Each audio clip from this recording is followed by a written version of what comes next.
अस्सलाम वालेकुम, welcome to my YouTube channel. आज का टॉपिक है characteristics of sound wave, unit number 13 sound का। और करैक्टरिस्टिक्स दो तरह की होती हैं, जैसे पिच है और लाउडनेस। पिच बेसिकली क्या होती है कि बारीक आवाज़ को बोला जाता है पिच। अगर हम डिफरेंस फ़र्क कर सकें कि एक भारी आवाज़ है और एक पतली आवाज़ है, तो उसका मतलब ये पिच है। मतलब ये एक ऐसी खासियत है साउंड की कि इसके ज़रिए हम फ़र्क कर सकते हैं कि पतली आवाज़ कौन सी है और भारी आवाज़ कौन सी है। फिर ये फ़िज़िकल क्वांटिटी नहीं है, मतलब हम इसको डायरेक्टली मेजर नहीं कर सकते। और it depend on the frequency, ये फ्रीक्वेंसी पे डिपेंड करती है। अब कैसे फ्रीक्वेंसी पे डिपेंड करती है उसको देखेंगे। बेसिकली पिच जो होती है ना, वो डायरेक्टली प्रोपोर्शनल होती है फ्रीक्वेंसी ऑफ साउंड की। बेसिकली इंपॉर्टेंट लेक्चर है। और पिच जो होती है वो फ्रीक्वेंसी के डायरेक्टली प्रोपोर्शनल होती है, ये बात आपने याद रखनी है। अब देखो, हमारे पास एक फ्रीक्वेंसी ज़्यादा होने का मतलब क्या है कि वेव्स ज़्यादा बनेंगी, और फ्रीक्वेंसी कम का मतलब क्या है कि वेव्स कम बन रही हैं। तो आप इसमें देखो, वेव ज़्यादा बन रही है तो इस वेव की फ्रीक्वेंसी क्या है, ज़्यादा। इसमें वेव कम बन रही है तो इसकी फ्रीक्वेंसी क्या है, कम। लेकिन अभी हमने देखा कि फ्रीक्वेंसी पिच के डायरेक्टली प्रोपोर्शनल है। अगर इस चीज़ की फ्रीक्वेंसी ज़्यादा तो इसकी पिच भी ज़्यादा होगी। इसका मतलब ये पतली आवाज़ है, जैसे कि बर्ड्स की होगी और वुमेन वॉइस हो गई। फिर लो फ्रीक्वेंसी, अब लो फ्रीक्वेंसी तो मतलब लो पिच। फिर जैसे कि लाइंस और मैन वॉइस, भारी आवाज़ है, फ्रीक्वेंसी कम है, पिच कम है, भारी आवाज़ है। तो इस तरह से अगर हम फ़र्क कर सकते हैं तो वो पिच में आता है। ये करैक्टरिस्टिक्स है साउंड की, by which we can distinguish between grave and shrill sound. Grave भारी और श्रिल पतली आवाज़। नेक्स्ट आता है लाउडनेस। लाउडनेस को आप डेसिबल्स में मेजर करते हो, और ये कौन सी खासियत है, मतलब ये लाउडनेस के ज़रिए आप डिस्टिंग्विश कर सकते हो कि ऊंची आवाज़ कौन सी है और फेंट मतलब हल्की आवाज़ कौन सी है। तो पिच के ज़रिए आप डिस्टिंग्विश कर सकते हो पतली और भारी आवाज़ में, और लाउडनेस के ज़रिए आप डिस्टिंग्विश कर सकते हो कि कौन सी आवाज़ ऊंची है और कौन सी हल्की है। ये भी not a physical quantity, so it can not be measure directly. इसको भी, दोनों जो है वो फिजिकल क्वांटिटीज़ नहीं है, दोनों को आप डायरेक्टली मेजर नहीं कर सकते। एम्पलीट्यूड किस पे डिपेंड करता था, पिच किस पे डिपेंड करती थी, फ्रीक्वेंसी पे। लाउडनेस किस पे डिपेंड करती है, एम्पलीट्यूड पे। एम्पलीट्यूड के बारे में आपने पढ़ा हुआ है कि ये अगर एक वेव है, इसमें इसका देखो ज़्यादा है डिस्टेंस, तो ये क्या है, एम्पलीट्यूड इसका ज़्यादा है। इस वेव का एम्पलीट्यूड क्या है, कम है। तो ये कौन सी वेव है जिसका एम्पलीट्यूड ज़्यादा है, और ये कौन सी वेव है जिसका एम्पलीट्यूड कम है। ओके, अब लाउडनेस जो है वो डायरेक्टली प्रोपोर्शनल होती है एम्पलीट्यूड की। ये भी याद रखने के स्क्वायर के। अब एम्पलीट्यूड, अब इसका एम्पलीट्यूड ज़्यादा है तो मतलब ये लाउड साउंड होगी, क्योंकि डायरेक्टली रिलेशन है। और अगर इसका एम्पलीट्यूड कम है तो इसकी आवाज़ भी क्या होगी, हल्की, तो ये फेंट साउंड है। तो ये लाउड साउंड है, ये फेंट साउंड है। फिर ये इंपॉर्टेंट है कि कौन से फैक्टर्स हैं जो लाउडनेस को अफेक्ट करते हैं। वाइब्रेशनल एम्पलीट्यूड किस तरह से डिपेंड करता है। अभी हमने देखा कि एम्पलीट्यूड डायरेक्टली प्रोपोर्शनल होता है लाउडनेस के। तो अगर वाइब्रेशनल एम्पलीट्यूड, तो अगर एम्पलीट्यूड ज़्यादा कब होता है किसी वेव का, जब वाइब्रेशन ज़्यादा हो।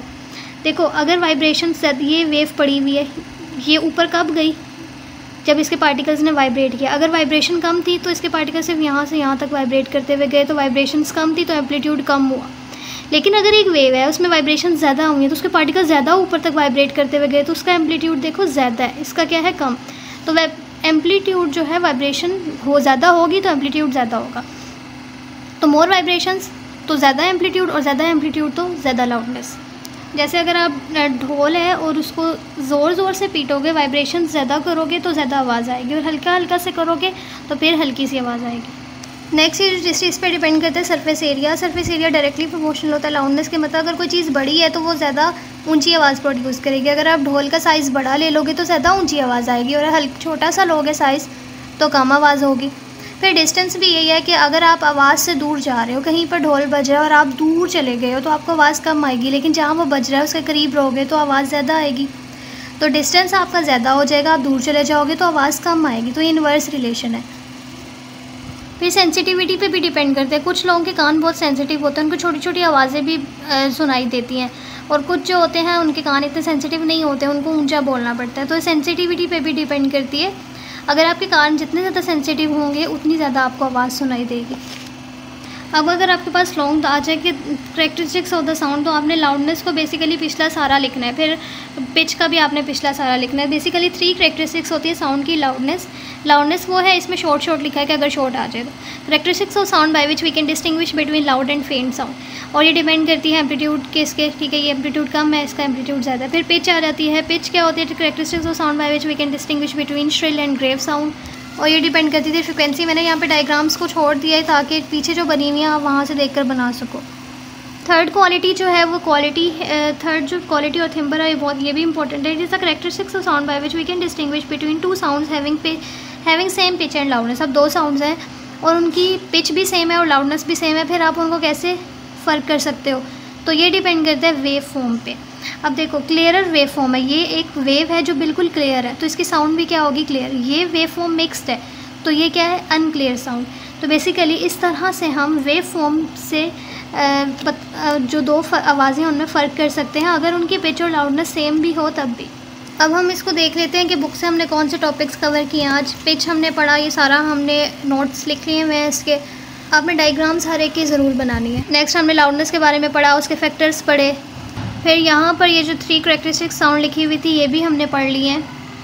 क्वालिटी और थिम्बर के बारे में भी पढ़ लिया। नेक्स्ट में एक चीज़ हम इसके एग्जांपल भी लिखेंगे कि note played on guitar and the same note played on piano. एक वही आवाज़ अगर एक गिटार से बज रही हो और वही सेम, अगर आप कहते तो रिंग टोन या म्यूज़िकल इंस्ट्रूमेंट या ट्यून कह दो, तो अगर एक सेम म्यूज़िक की जो बैकग्राउंड म्यूज़िक होता है उसकी ट्यून जो है वो गिटार पे बजाई जा रही है और पियानो पे बनाई जा रही है, तो आवाज़ सेम है लेकिन फिर भी हम फ़र्क बता सकते हैं कि ये गिटार से बजाई गई है और ये पियानो से बजाई गई है, तो वह इस क्वालिटी की वजह से होता है। फिर डिफरेंस है लाउडनेस और पिच के दरमियान जो कि इंपॉर्टेंट है। ये करेक्टरिस्टिक्स है साउंड की जिससे आप डिस्टिंग्विश कर सकते हो श्रिल, पतली और भारी आवाज़ में, इससे आप ऊंची और हल्की आवाज़ में डिफरेंस कर सकते हो। ये डिपेंड करता है फ्रीक्वेंसी के साथ, डायरेक्टली प्रोपोर्शनल होता है फ्रीक्वेंसी के। ये एम्पलीट्यूड पे डिपेंड करता है और स्क्वायर ऑफ एम्पलीट्यूड पे। हाई फ्रीक्वेंसी मतलब श्रिल साउंड, पतली साउंड। लो फ्रीक्वेंसी है तो भारी आवाज़ है। हाई एम्पलीट्यूड है तो ऊँची आवाज़ है। लो एम्पलीट्यूड है तो हल्की आवाज़ है। ये इंडिपेंडेंट ऑफ एनर्जी पे डिपेंड नहीं करता, क्योंकि अगर एम्पलीट्यूड होगा तो वो एनर्जी पे डिपेंड करता है। ये एम्पलीट्यूड पे डिपेंड करता है ना, इसीलिए हम कह सकते हैं कि ये एनर्जी पर भी डिपेंड करता है। फिर नेक्स्ट टॉपिक आता है कि एनालाइजिंग साउंड वेव्स। हम साउंड वेव्स को कैसे एनालाइज कर सकते हैं, ये वाला topic analysing sound waves. Sound waves जो होती हैं वो बेसिकली क्या है? वाइब्रेशंस हैं जो कि एयर के ज़रिए एक जगह से दूसरी जगह ट्रैवल करती हैं। हमारे कान तक आवाज़ क्यों सुनाई देती है? क्योंकि जो अगर हम भी बोल रहे हैं फॉर एग्जांपल, या गिटार भी अगर बोल रहा है, तो गिटार की वजह से वाइब्रेशंस प्रोड्यूस हुई, उसकी वजह से इधर के एयर पार्टिकल्स वाइब्रेट हुए, उसने वाइब्रेशन अगले को दी, फिर उसने अगले को दी।